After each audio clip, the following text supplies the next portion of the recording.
6.13 지방선거 당시 자유한국당 대구시장 유력 후보들이 불법 선거운동을 했다는 의혹이 확인돼 파문이 일고 있습니다.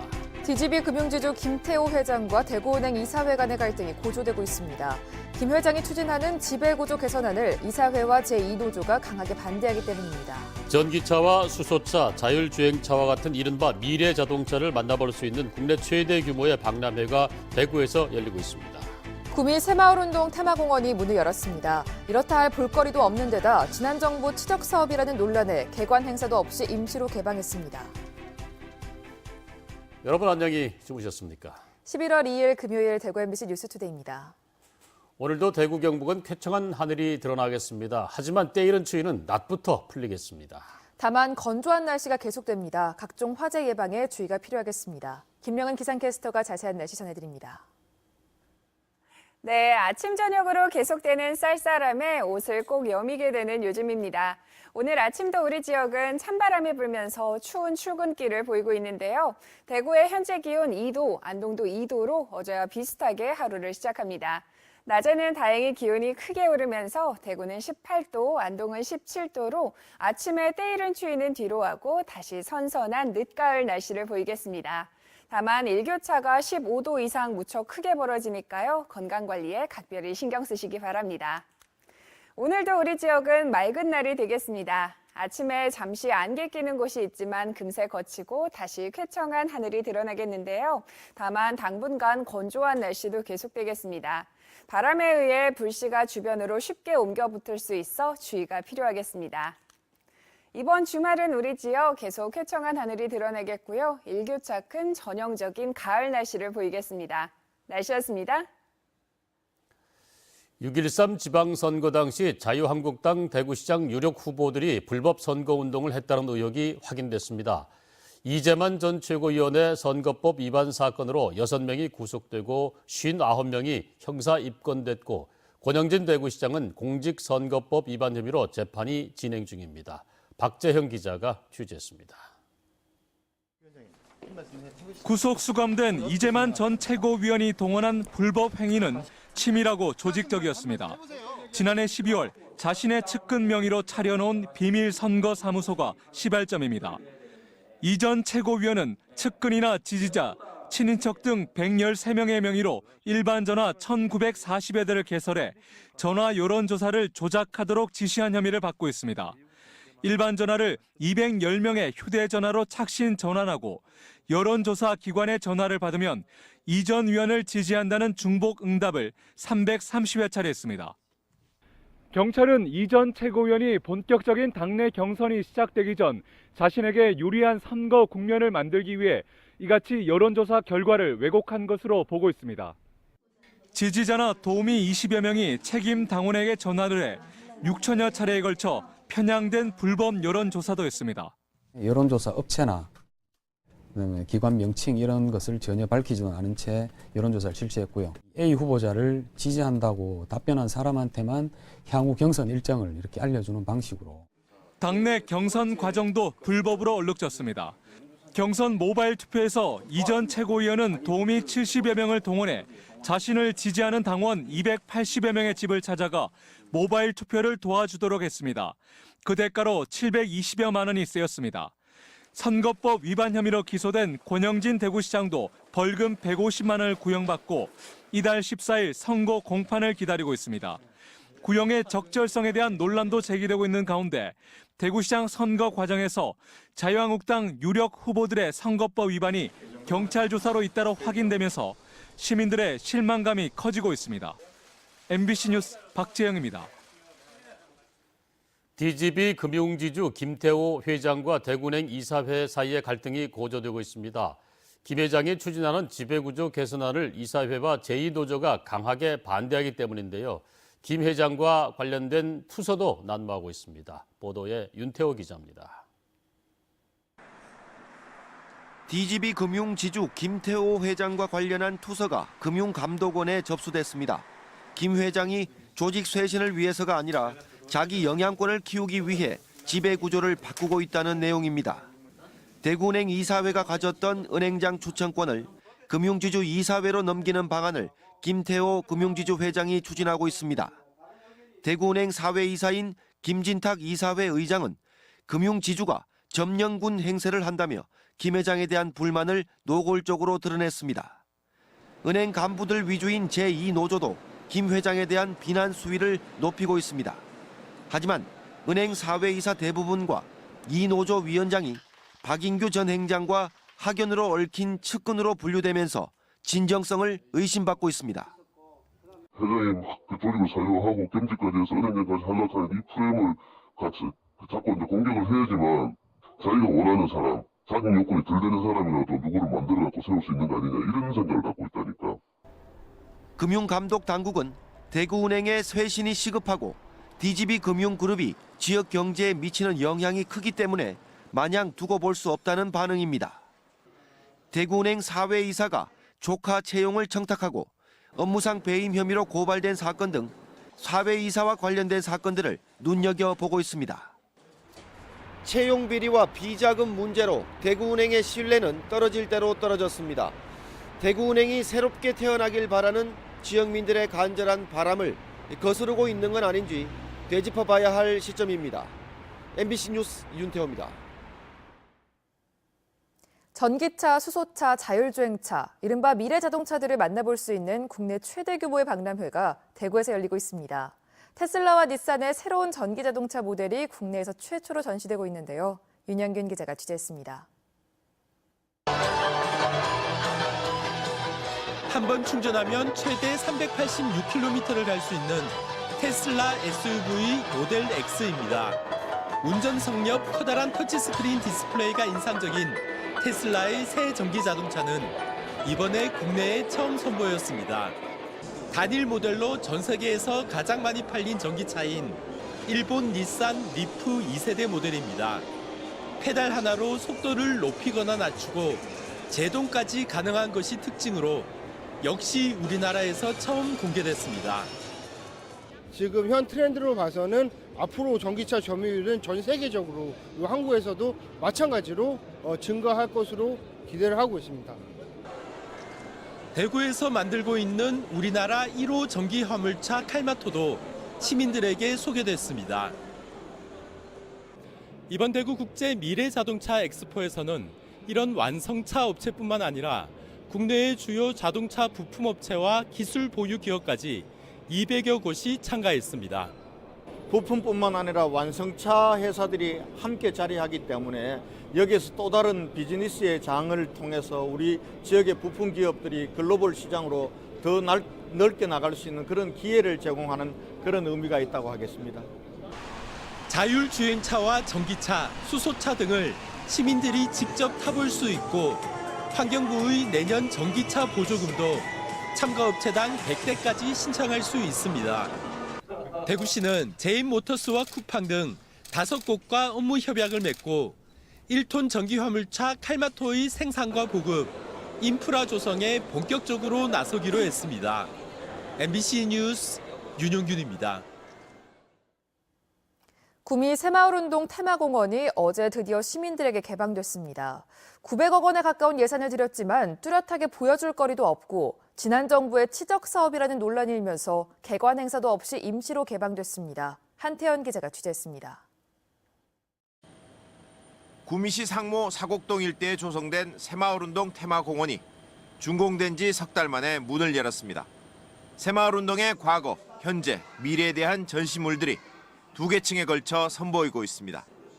대형 전시용 건물 밖에는 테마청과 교육연구시설인 글로벌관, 새마을운동 리더를 양성하는 연수관이 들어서 있습니다. 부모님 세대에 어렵게 살았던 그런 시대가 있는데 그때를 잊지 말아야 하는 거를 이렇게 잘 해놔서 문을 열긴 했지만 공식 개관 행사도 열리지 않았고 관람객도 적습니다. 운영 주체를 놓고 경상북도와 구미시 사이의 갈등 때문인지 관람객들도 마음이 편치 않습니다. 이것이 많은 돈을 들여서 개관을 했는데 또 유지비, 운영비가 좀 굉장히 들어갈 텐데 수익성이 맞지 않을까, 수익성이 적정하지 않을까 좀 우려가 되고 그런 면으로서 시민 한 사람으로서 또다시 시민의 세금을 쏟아부어야 되지 않을까. 우선 내년부터 한 해 운영비 21억 원을 경상북도와 구미시가 절반씩 부담합니다. 부족한 콘텐츠도 앞으로 보완해야 할 과제입니다. 지금 콘텐츠가 조금 좀 부족한 것이 좀 있습니다. 그러니까 앞으로 더 구미시와 협의해가지고 콘텐츠도 앞으로 보강할 그런 계획이 있습니다. 경상북도와 구미시는 이 테마공원을 시범 운영하면서 생겨나는 문제점들을 보완한 뒤 내년 초쯤 정식 개관할 예정입니다. MBC 뉴스 한태현입니다. 경주 중저준이 방패장이 인근 바닷물 유입에 대비하지 못하고 부실하게 설계됐다는 지적이 수차례 제기되었는데요. 국정감사에서도 이 문제가 논란이 됐지만 관리부처인 원자력 환경공단은 여전히 미온적인 태도로 일관하고 있습니다. 장미쁨 기자의 보도입니다. 공사 과정에서 하루 수천 톤의 지하수가 뿜어져 나와 준공이 수개월째 미뤄졌던 경주 중저준이 방패장. 방패장이 해안과 가까운 데다 처분 시설이 해수면보다 낮은 지하에 위치한 탓에 방패물 보관 설비가 해수가 섞인 지하수에 부식될 수 있다는 우려가 끊이지 않았습니다. 안에 있는 방사선 물질이 밖으로 유출된다거나 또는 시설이 부식돼서 최악의 경우에는 이제 이게 붕괴라든가 이런 것들도 굉장히 빠른 시간 내에 벌어질 수 있는 그런 가능성이 있기 때문에 급기야 지난 2016년에는 해수의 염소 성분으로 인해 지하수를 퍼내는 배수 펌프의 부식 현상이 발생하면서 배수 펌프를 전면 교체하기도 했습니다. 상황이 이렇게 되자 김무환 당시 원자력안전기술원장은 생각보다 많은 해수가 들어왔다는 것은 분명해 보인다고 밝히기도 했습니다. 해수 유입의 위험성이 크게 높아지고 있지만 애초에 바닷물의 무방비 상태로 설계된 탓에 근본적인 문제가 있다는 지적이 나옵니다. 더불어민주당 권칠승 의원은 방패장 동굴 처분 시설에 해수용 콘크리트가 아닌 일반 콘크리트를 사용했다며 방패장이 해수 유입의 속수무책이라고 비판했습니다. 해수가 좀 침투를 해도 괜찮은지 안 괜찮은지 그런 결정적인 답변이 없어요. 예, 알겠습니다. 그거는 괜찮은지 안 괜찮은지를 가르쳐 주셔야 되잖아요. 예. 방패장을 설계한 한국전력기술도 설계 당시에는 일반 지하수를 기준으로 배수 펌프의 재질을 결정했다고 밝혀 실제로도 해수 유입 가능성이 설계에 반영되지 않은 것으로 확인됐습니다. 사실상 부실 설계가 의심되는 정황이 여러 곳에서 나타나고 있지만 원자력 환경공단은 해수 농도가 높지 않아 별 문제가 아니라는 입장만 반복하고 있습니다. 당시 그 조사에 의해서 그 지하수 성분을 조사했을 때 전부 담수였기 때문에 담수로 했고 그 지금 염소 농도도 해수 정도의 염소 농도는 아니고요. 담수보다는 조금 많은 정도이기 때문에 이런 가운데 방패장 지하수에서는 여전히 바닷물의 영향으로 700ppm이 넘는 염소이온이 검출되고 있는 것으로 나타났습니다. 수백 년 뒤까지 가장 안전해야 할 방패장 처분 시설이 주먹구구식으로 운영되고 있는 건 아닌지 우려가 커지고 있습니다. MBC 뉴스 장미쁨입니다. 더불어민주당 위성권 의원에 따르면 최근 5년간 한수원이 원자력 안전법 위반으로 19건의 행정처분을 받아 75억 원의 과징금을 납부했습니다. 신월성 1호기의 경우 지난 2013년 안전등급 시험 성적서가 위조된 제어 케이블을 사용해 원자로 가동 중지 처분을 받았고 지난 2014년에는 신월성 1, 2호기에서 규격에 맞지 않는 부품을 사용해 과징금 5천만 원을 냈습니다. 이 밖에 한울 1, 2호기는 내진 성능이 떨어지는 전원 공급 설비를 사용해 과징금 7,500만 원을 냈습니다. 사과 주산지인 청송에서 사과축제가 시작됐습니다. 올해는 냉해와 폭염 등의 악조건으로 결실이 만족스럽지는 못했지만 축제를 통해 수확의 기쁨을 함께 나누고 있습니다. 성나기 기자가 축제 현장 다녀왔습니다. 느티나무, 버드나무로 만든 세계에서 제일 큰 사과나무가 관람객을 맞이합니다. 탁구공만한 크기의 사과에서 속이 빨간 사과, 노란 사과까지 크기와 빛깔이 제각각입니다. 다듬이 위에 올려놓은 사과를 방망이로 마음껏 두들기는 사과 난타는 너너 없이 동심의 세계로 돌아갑니다. 스트레스 빵빵 날아갔다고요. 네, 너무 좋아요. 축제에도 참가하고 스트레스도 풀고 너무 행복해요. 한쪽에 마련된 직판장에선 싱싱한 사과를 저렴한 가격에 살 수 있습니다. 사과 축제에 들렸더니요. 너무 사과도 저렴하고 맛있어요. 올해는 개화기 냉해에다 여름철 폭염과 가뭄으로 사과 작황이 기대만 못합니다. 곳에 따라 차이는 있지만 수확량이 예년보다 10에서 15% 정도 감소할 것으로 예상됩니다. 생산량이 줄어들면서 사과 값은 18kg 한 상자에 4만 원에서 4만 5천 원 선으로 작년보다 조금 올랐습니다. 올해 냉해 등 악조건으로 마음고생이 남달랐던 농민들. 축제를 통해 수확의 기쁨을 함께하고 사과의 우수성을 알리고 있습니다. 수확을 걱정을 많이 했었는데 그래도 의외로 중기에 기온이 좋고 이래서 뭐 이렇든 저렇든 수확을 하고 나니 기분이 너무 좋습니다. 청송 사과 축제는 대한민국 최고의 축제입니다. 청송으로 오셔서 사과도 저렴하게 사가시고 대한민국 최고의 사과 맛도 보시고 멋진 구경도 하십시오. 올해 14번째 맞는 청송 사과 축제는 체험 행사와 다양한 볼거리, 공연을 곁들이며 오는 14일까지 계속됩니다.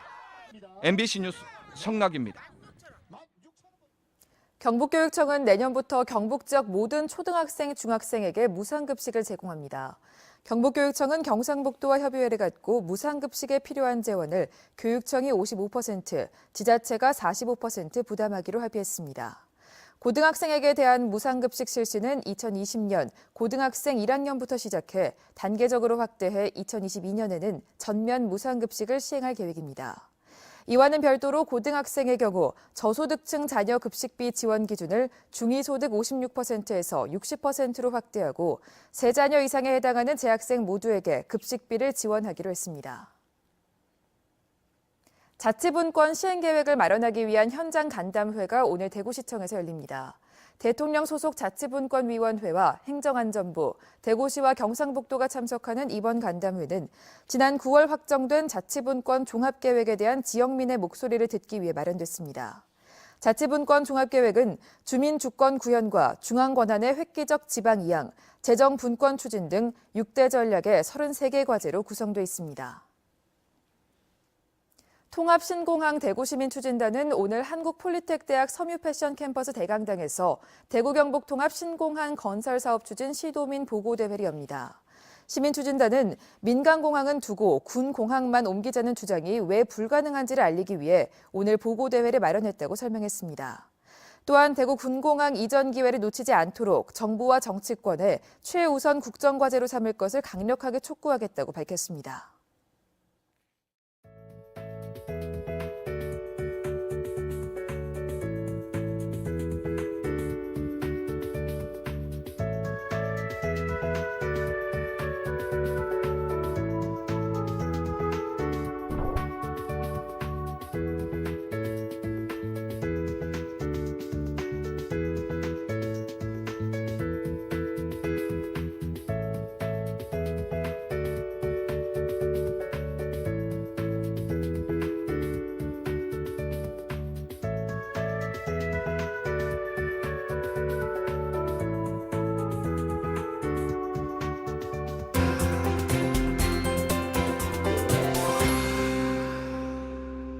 아침 저녁으로 계속되는 쌀쌀함에 옷을 꼭 여미게 되는 요즘입니다. 오늘 아침도 우리 지역은 찬바람이 불면서 꽤 추운 출근길을 보이고 있는데요. 대구의 현재 기온 2도, 안동도 2도로 어제와 비슷하게 하루를 시작합니다. 낮에는 다행히 기온이 크게 오르면서 대구는 18도, 안동은 17도로 아침에 때이른 추위는 뒤로하고 다시 선선한 늦가을 날씨를 보이겠습니다. 다만 일교차가 15도 이상 무척 크게 벌어지니까요. 건강관리에 각별히 신경 쓰시기 바랍니다. 오늘도 우리 지역은 맑은 날이 되겠습니다. 아침에 잠시 안개 끼는 곳이 있지만 금세 거치고 다시 쾌청한 하늘이 드러나겠는데요. 다만 대기는 계속해서 건조하겠습니다. 바람에 의해 불씨가 주변으로 쉽게 옮겨 붙을 수 있어 주의가 필요하겠습니다. 위성 영상 보시면 오늘은 서해상에 위치한 고기압의 영향을 받아 전국이 맑고 파란 하늘을 보이겠습니다. 자세한 지역별 날씨입니다. 대구의 아침 기온 2도, 고령 영하 2도로 어제와 비슷하게 출발합니다. 낮 기온은 대구 18도, 고령 17도로 선선하겠습니다. 상주의 아침 기온 0도, 김천 영하 3도로 출근길 추위가 느껴지고요. 낮 기온은 상주 16도, 김천 17도 예상됩니다. 안동의 현재 기온 2도, 청송 영하 2도로 하루를 시작합니다. 낮에는 안동 17도, 청송 16도로 평년 기온을 회복하겠습니다. 경주의 아침 기온 0도, 낮 기온 19도까지 오르겠고요. 바다의 물결은 최고 1.5m로 일겠습니다. 이번 주말에도 우리 지역은 쾌청한 하늘이 드러나겠고요. 일교차큰 전형적인 가을 날씨를 보이겠습니다. 날씨였습니다.